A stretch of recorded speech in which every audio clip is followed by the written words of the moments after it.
At midnight, May 14, 1948, the British mandate in Palestine came to an end. British troops quietly withdrew from a fractured land, roads scarred by sabotage, cities brimming with tension. Just hours later, David Ben-Gurion declared the establishment of the State of Israel. Celebrations erupted in Tel Aviv, but it wasn't joy that answered, it was gunfire.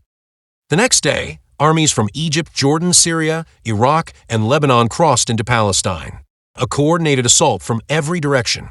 The First Arab-Israeli War had begun, not as a border dispute, but as a full-scale regional war. The seeds of the war lay in the previous year. In November 1947, the United Nations voted to partition Palestine into two states, one Jewish, one Arab. The Jewish agency accepted. The Arab leadership did not. To the Arab world, Israel was not just a new neighbor. It was the outcome of colonial decisions, displacement, and broken promises. Its existence was seen not merely as a state, but as a symbol of loss, humiliation, and injustice that echoed far beyond the battlefield. Arab world's hatred towards Israel cannot be folded within two lines. We will explain this in later episode. What followed was immediate civil warfare. Arab and Jewish militias clashed in cities, ambushed supply convoys, and besieged neighborhoods. British forces, preparing their withdrawal, intervened only sporadically. In this chaos, three Jewish militias, Haganah, Irgun, and Lehi, began transitioning from underground defense organizations into a national army. On the Arab side, volunteers poured in from across the region, forming irregular bands backed by political will, but lacking unified command. Before the war, Palestine was home to a mixed population of Arabs, mostly Muslim and Christian, and a growing Jewish community. Arab Palestinians had lived on the land for generations, under Ottoman and then British rule. Jewish immigration surged in the early 20th century, driven by Zionist aspirations and later by the horrors of European anti-Semitism and the Holocaust. For Jews, Palestine, or the land of Israel, was not just a piece of land, it was their ancient homeland. Jerusalem had been the political and spiritual center of Jewish life until the Roman expulsion nearly 2,000 years ago. Jews migrated to Palestine not just because of faith, but because of fear. Not just for land, but for safety. It was the only place they believed they could return to, defend, and call their own. By 1947, Jews made up roughly one-third of the population, many recent arrivals, but some with centuries of ancestral ties. This contested land now had two national movements, both claiming it as home.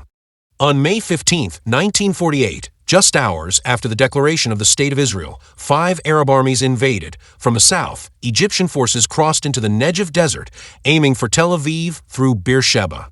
To the north, Syrian and Lebanese troops advanced across the Golan Heights into Galilee. From the east, Jordan's Arab Legion, the best-trained Arab force, entered the West Bank and laid siege to Jewish positions in Jerusalem. Behind them, Iraqi forces moved through Jordan to join the offensive. It was the largest coordinated military intervention in the region's modern history. On paper, the Arab forces had the advantage: more men, more artillery, more experience. But they lacked cohesion. Each army had different objectives. Some aimed to help the Palestinians, others to stake territorial claims for themselves. Israel, meanwhile, had no air force, no tanks, and no formal army. Just weeks earlier, their forces had been fragmented militias, Haganah, Irgun, and Lehi, now hastily merged into the Israel Defense Forces, IDF. Weapons were scarce. Many soldiers trained with wooden rifles or foreign manuals, but they were fighting for survival, and they held interior lines. That made all the difference. Clashes broke out along every border. Skirmishes turned into full battles. Israeli settlements came under shell fire. Supply routes were ambushed. Every city braced for collapse. But one city became the central prize and the most volatile front: Jerusalem.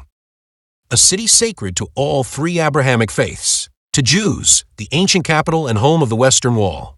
To Muslims, the site of Al-Aqsa, Islam's third holiest mosque. To Christians, the place where Jesus was crucified and rose again. Jerusalem wasn't just symbolic, it was strategic. Control of the city meant control of history, identity, and morale. At the war's start, Jerusalem was already divided. Arab forces quickly moved to cut off the main road, severing Jewish West Jerusalem from the coast. Supplies dwindled. Civilians rationed water and flour. Hospitals ran low on medicine. To lift the siege, Israel launched Operation Action, its first coordinated offensive. Convoys braved snipers and landmines to reopen the road, but the effort collapsed under heavy fire. In desperation, engineers carve a rough bypass through the Judean hills, nicknamed the Burma Road. It was unpaved, barely passable, but kept the city alive. Inside Jerusalem's Old City, fighting raged alley by alley. By May, the Arab Legion captured the Jewish quarter. Dozens were killed. Hundreds surrendered. Centuries-old synagogues were destroyed. The Jewish presence inside the walls was erased. But West Jerusalem, modern, fortified, and fiercely defended, held on. When the smoke cleared, the city was no longer united. It was split in two by trenches, fear, and silence. In early June, under international pressure, the warring sides agreed to a temporary ceasefire. The United Nations appointed Swedish diplomat Count Folke Bernadotte to mediate. During the pause, both sides used the time to reorganize and rearm. Bernadotte proposed territorial revisions, suggesting that Jerusalem fall under Arab control. Days later, on September 17, 1948, he was assassinated in Jerusalem by members of Lydda, a Jewish extremist faction.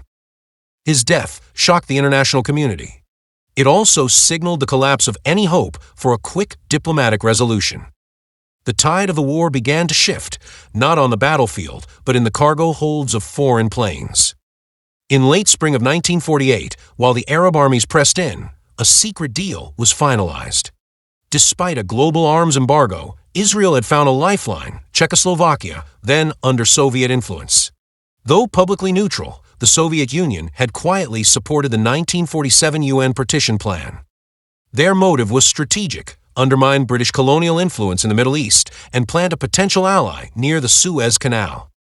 To that end, Moscow gave quiet approval for one of its satellite states, Czechoslovakia, to sell arms to the new Israeli state.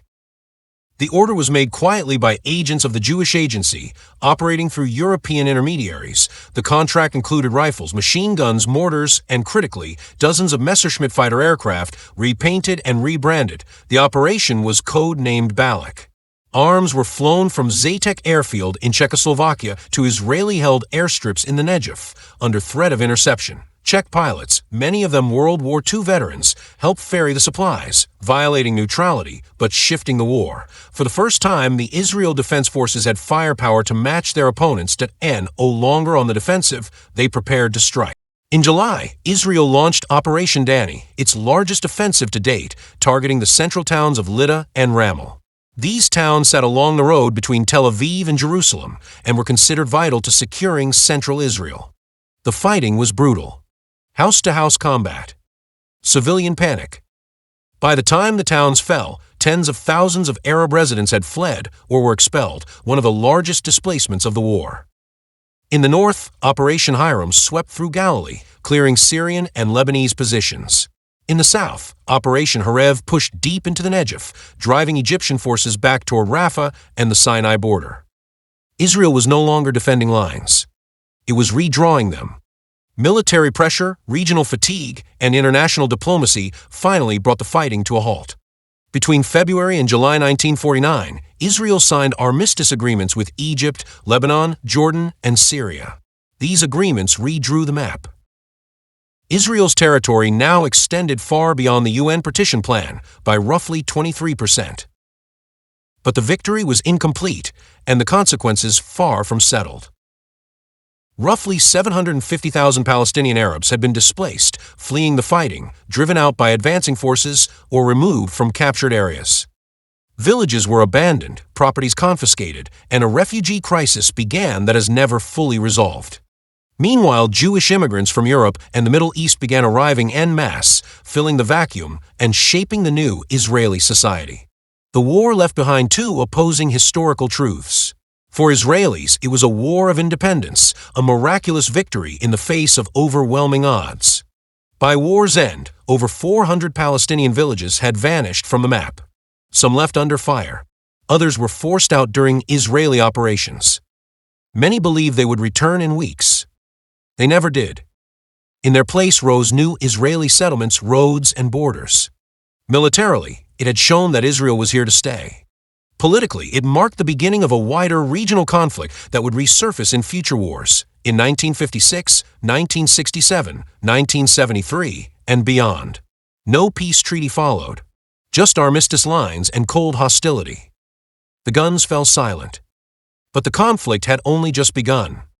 The 1948 war ended with new borders, but no resolution. The ceasefires held, but peace never arrived. What followed were decades of war, occupation, resistance, and realignment.